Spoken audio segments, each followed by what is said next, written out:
Dear viewers, welcome to this episode of Expert Speaks. For those of you who are above 55 years of age or even above 45 years of age, this is a very important video, and it is being done by a practitioner with more than 4 decades of experience. How to prepare yourself for retirement and how your conduct should be during your retirement days. This episode will come in 2 parts, part 1 and part 2. Part 1 is all about preparations for retirement, and part 2 is about financial freedom and good life during your retired life. For ease of understanding and continuity, please make sure that you watch both part 1 and part 2. Part 1 is getting published today and part 2 will be published on this channel next Tuesday 4 p.m. IST. Make sure you watch both these episodes to get a complete information about this. This is NRI Money Clinic for you, and I am Dr. Chandrakant Bhatt, your financial guide for a happy living.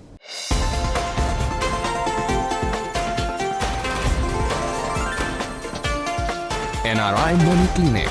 No hype, just the right advice.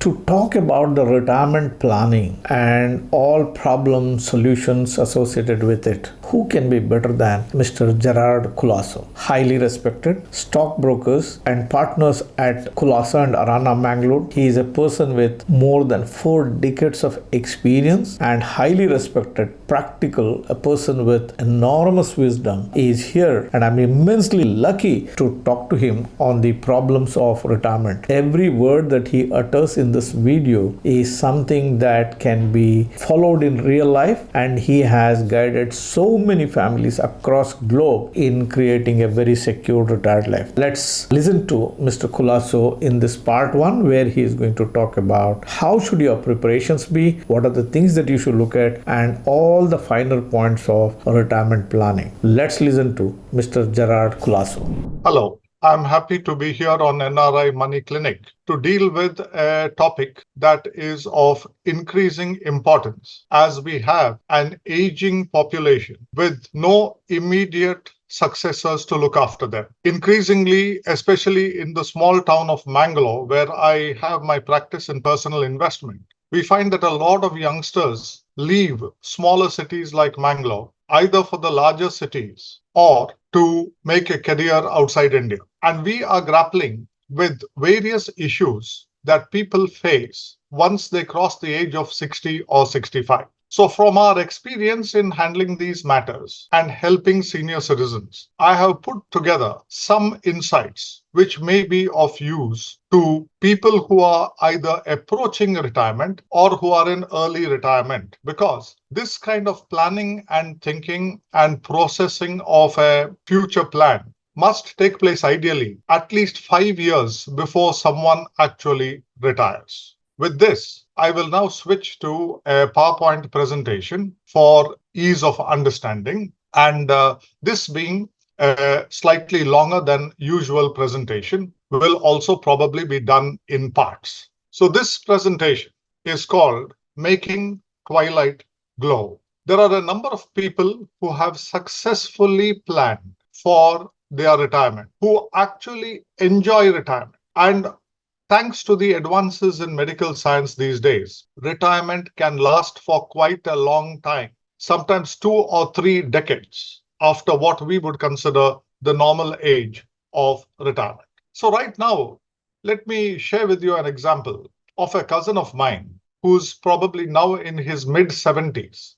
For more than 5 decades, he has been in the United States and is a doctor in New York, actually specializing in geriatric care. One day I got a call from him, and in the course of our conversation, he told me that he was at a geriatric conference at which he thought of me. That is because some real experts were listing out the factors for people to live a very meaningful, fruitful, and happy retired life. And right at the top of all those factors at a medical conference, mind you, where everyone would have been looking forward to various medical parameters for a very successful and happy retired life.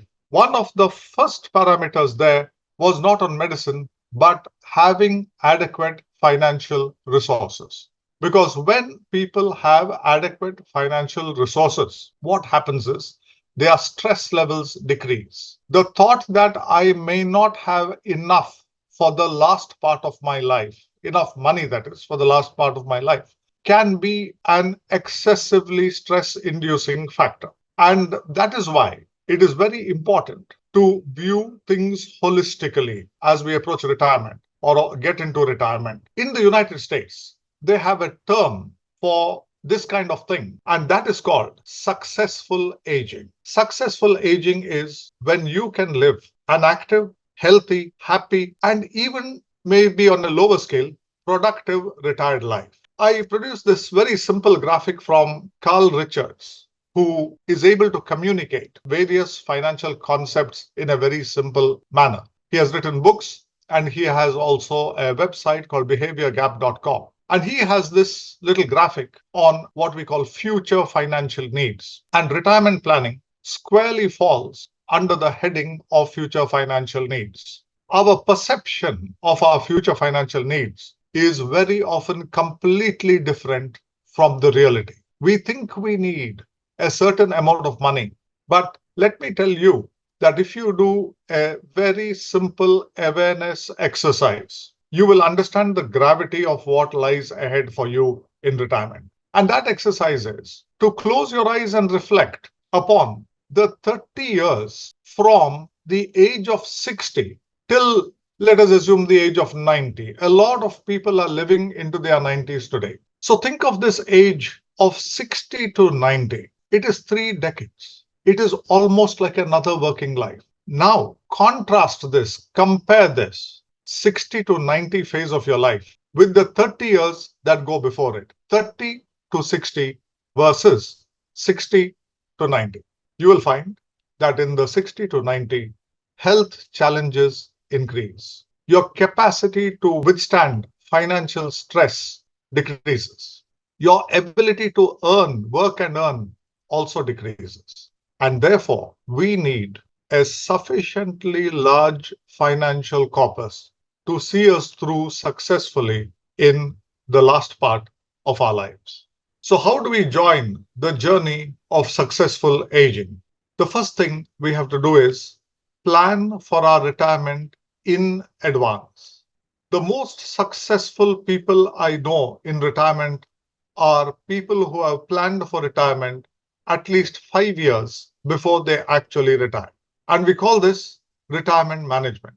And this is becoming increasingly important. Retirement management is not at all difficult. It consists of asking yourself a few questions. What do I want to do in retirement? Do I want to live a life of leisure? Will I do volunteer work? If I have enough money and I don't need to earn money, then do I do volunteer work? Do I embark upon a second career? Do I work part-time? Do I do some consultancy from home? Is there any way I can keep myself sharp, alert, and even mentally healthy by working for some more time, working for maybe 5 or 10 years? Do I continue education? An uncle of mine who was a scientist, after 3.5 decades of a very successful work career, he actually enrolled for several computer courses and he was probably in his early 60s. He sat in classes where the average age of the student must have been between 18 and 20. But he did his courses and he benefited greatly by computer knowledge. Can you read, write, teach, consult? There are opportunities in today's digital world. You can also join certain clubs, whether they are recreation clubs, personality development clubs, or even increasingly, there are senior citizens clubs, which are very much senior citizen oriented. In retirement, uncertainties are greater than certainties. Proper retirement planning with a sufficiently large retirement corpus help in dealing effectively with uncertainties. Now let us shift to the next topic. How do you achieve successful aging and financial freedom? I start with a few essential requirements as on the day you are retiring. What are these essential requirements? First, I must have no loans. On the day I retire, I should be debt-free. Second, if I have children, my children must be financially independent. I should not have to pay for either their education or their upkeep. Third, I must have some health insurance. Very often we find NRIs who want to come back to India do not have health insurance in India. It is a good idea to take a health insurance policy in India, especially for the NRIs who are working in the Gulf. And if you have a track record of insurance, at least 10 years or 15 years of paying premiums regularly, it is very easy to slip into the health insurance process once you are back. Whereas if you try to take health insurance for the first time after the age of 60, you'll find the premiums very high. And sometimes, if you have certain medical conditions, your proposal may also be rejected. So, therefore, you have to be a little careful about this. Take at least a basic cover of 5 lakhs or 10 lakhs. It is worth paying that premium even if you are not claiming. It will help you when you retire and come back to India. And remember, that retirement can be for a very long time. The next is that you must create an emergency fund, a separate fund which you identify as an emergency fund. It is to be used only in the case of an emergency. It's your first line of defense. You then do not have to dip into your long term savings for meeting certain kinds of emergencies. The next requirement is that you should not have to worry about where money is coming for meeting normal living expenses. This is what we call a regular returns investment or fund. And finally, you must also have a growth fund. Even if your regular returns fund is very satisfactory, you will find that after 3 years or 5 years, you do not have enough money to meet your normal expenses. That's because of inflation. That's when you need more money. And then it's the growth fund that comes to your rescue, and you can start withdrawing from that fund also. So very quickly about health insurance, I already made the point. For those of you who can meaningfully take health insurance in India, please consult a good insurance agent, take quotations, understand what are the pros and cons of individual policies, because policy terms can differ greatly from one policy to another, one company to another. You have to take some trouble to read. Finally, zero in on a policy that suits your needs, and then take a health insurance policy in India, even if you are not residing in India, but intend to come back and then spend the last part of your life in India. Also, let me tell you about the most important type of insurance, self insurance. And these are very important things to understand, because although bad things happen to everyone, you can reduce the odds of them happening by following a simple rule. One is, if you have certain self-destructive habits, better to try to give them up. For example, smoking, substance abuse, exercise. There are so many fitness trainers today who know how to schedule an exercise regime for someone who is a senior citizen. Any kind of exercise. If you do not know what to do, at least walk. Walk for 45 minutes or 1 hour a day. Do not strain yourself. Walk at your own pace. But that is one of the finest exercises you can do. Once again, alcohol in very strict moderation may be fine, but be careful not to go beyond that. Simple things like wearing seat belts, not driving when not fully capable of driving, eating the right foods, which is easier said than done these days, maintaining proper weight, and above all, getting enough rest. Also, keeping a medical file and getting regular medical checkups, including eye checkups, visits to an ophthalmologist, dental checkups, etc. These are all very important. Also, attitude matters. People who have a positive attitude are generally happy. They generally are much more capable of meeting life's challenges and do not get easily depressed or dejected or defeated by the challenges thrown at them by life from time to time. Now, following all these rules doesn't mean that you don't need insurance, but it is virtually certain that you will lead a better life. With this, let me examine some of the essential requirements of financial freedom. The first is emergency funding. What should your emergency fund be in retirement? The bare minimum should be 12 months of normal living expenses. Our formula is always 12 months of normal living expenses rounded off to the next higher 1 lakh rupees. For example, if you need 80,000 rupees a month, 80 into 12 is 9.6 lakhs. round it off to 10 lakhs. That's your emergency fund. But if you don't have proper health insurance and you have a few other circumstances where you may need to dip into an emergency fund, you can go right up to 36 months of normal living expenses for your emergency fund. And like I said, always round off to the next higher lakh of rupees. One important point about an emergency fund is that emergency funds must preferably be placed in joint names under the either a survivor or anyone or survivor mode of holding, so that even if one person is unwell, for example, and not able to act, the other joint owner can act and withdraw money as needed from the emergency fund. What are the important aspects or considerations in an emergency fund? Liquidity and safety. When you need the funds, you must have the funds because we never know when emergencies will strike. Murphy's Law works here big time. When you are prepared for an emergency, emergencies seldom occur. It's when I am not prepared for an emergency that my life very often turns out to be one continuing emergency. So don't bother about the returns. Returns are not important here. Liquidity and safety are the key factors.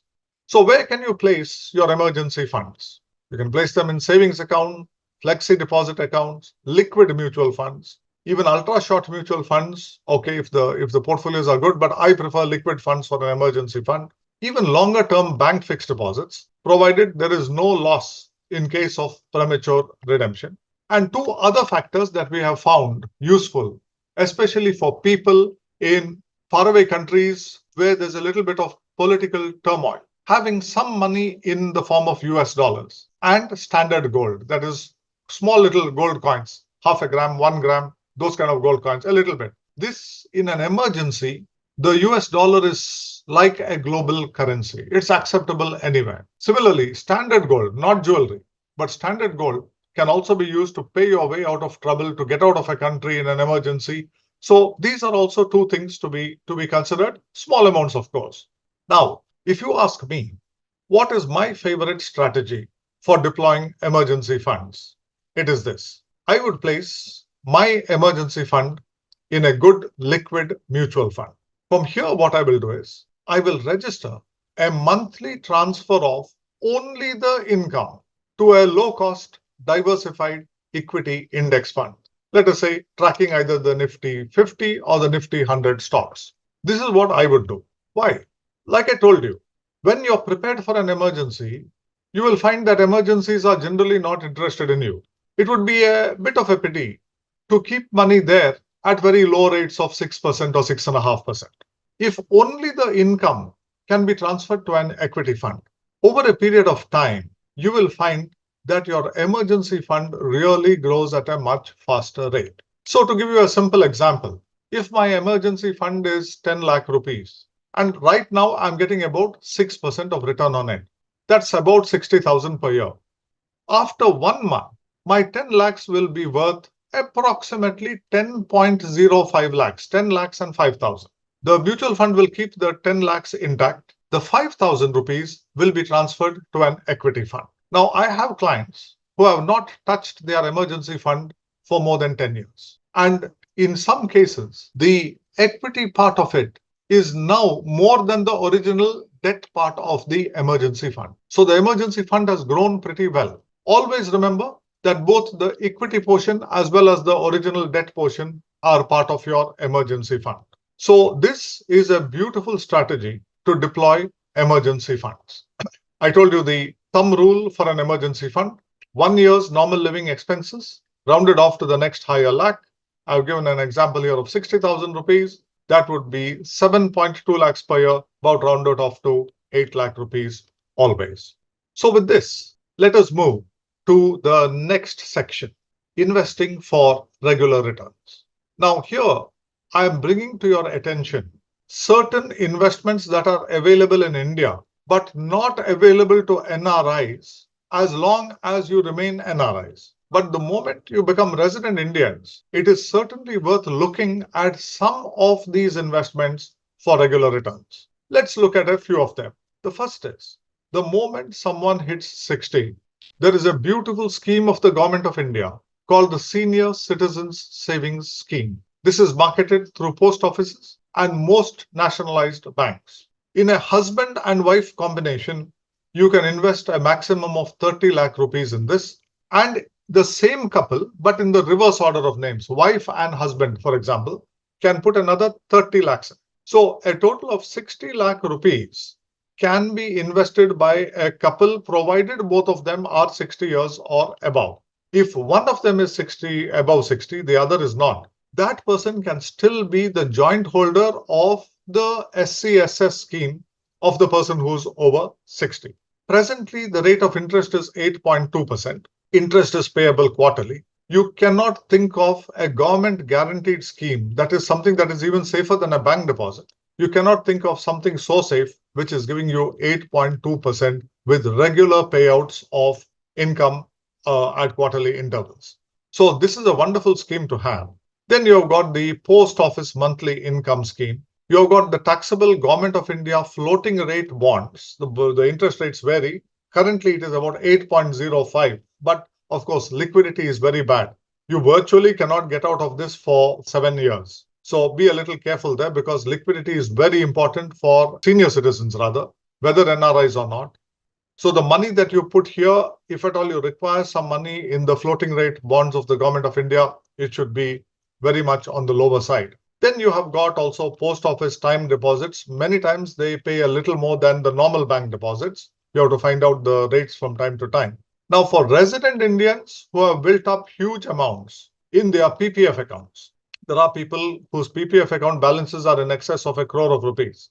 You can withdraw from the PPF from time to time. For NRIs, this may not be very relevant because you are not allowed to have PPF accounts. It's only if you had some old PPF account, you could continue it only till its first maturity. Thereafter, at that time, at the time of renewal, if you are an NRI, you're not allowed to renew the PPF account. But for resident Indians, strategic withdrawals from their PPF accounts are very good.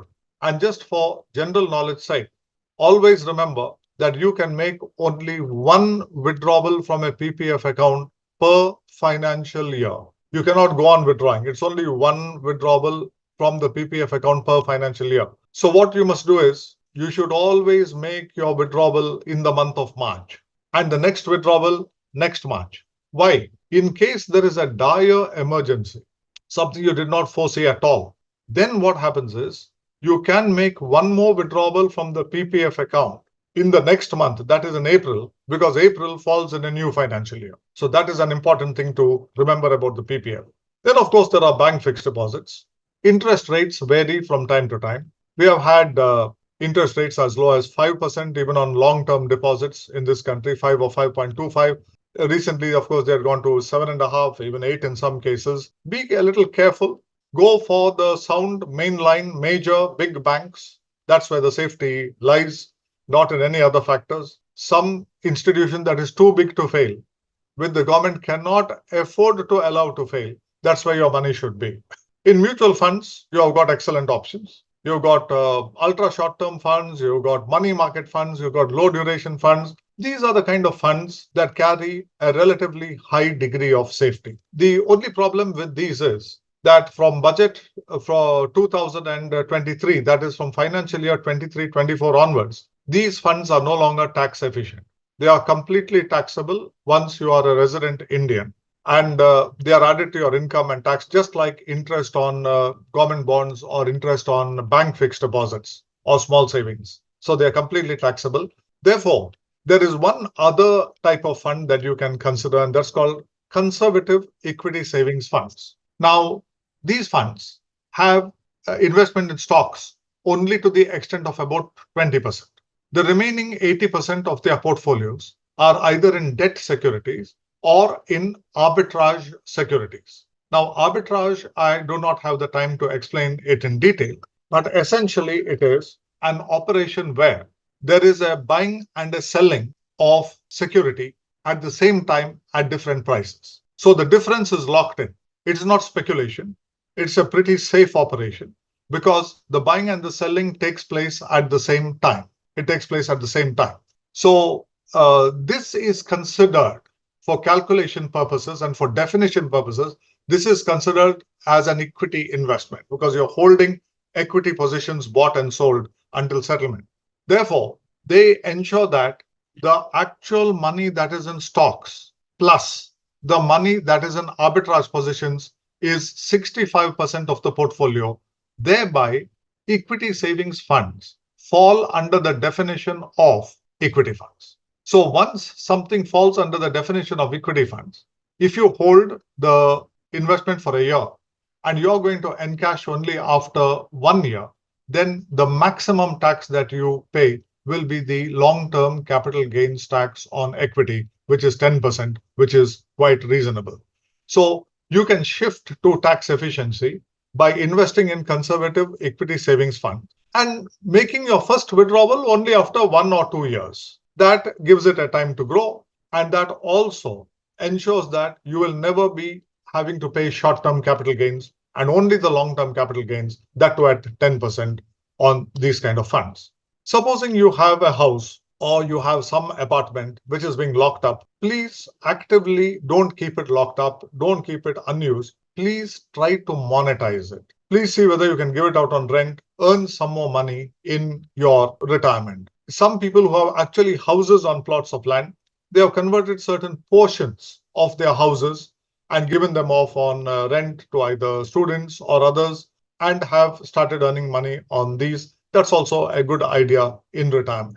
Now I come to a vitally important point about regular returns investments. What you must do is, lot of these interests or incomes on the regular returns investments are fully taxable. For example, we have our senior citizens savings scheme.